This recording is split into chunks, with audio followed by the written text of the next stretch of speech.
చూడండి ఫ్రెండ్స్, జన ఫ్రై చేస్తున్నా. ముందే మనం జనని కొంచెం వేడి నీళ్ళల్లో వేసి నీళ్ళు కాగిన తర్వాత జన వేసి కొంచెం ఉడికిందాక ఉంచుకొని బయటికి తీసి పెట్టుకోవాలండి. తర్వాత ఉల్లిపాయ పచ్చిమిర్చి కూడా వేసేసుకొని చక్కగా వేగనివ్వాలి. అల్లం వెల్లుల్లి పేస్ట్, కరివేపాకు, లైట్గా సాల్ట్ కూడా వేసుకొని చక్కగా మగ్గబెట్టుకోవాలి.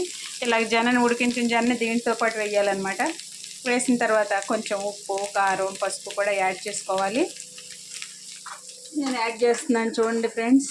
కొంచెం పసుపు, కారం అన్నీ యాడ్ చేసుకోవాలి.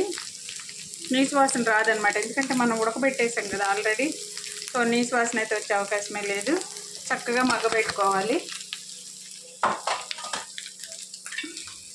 చూడండి, పసుపు వేసేసాను. మళ్ళీ కొంచెం కారం వేస్తున్నాను.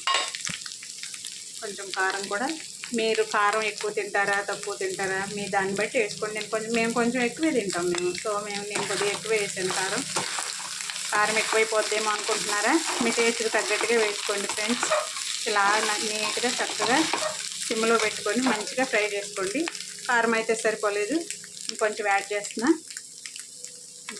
చేస్తున్నా. నీసు కూర కదా, కొంచెం చేపల పులుసు, మాంసం కూరలకి కొంచెం కారం ఎక్కువే పడుతుందండి, లేదంటే నీసు వాసన వచ్చేస్తుంది.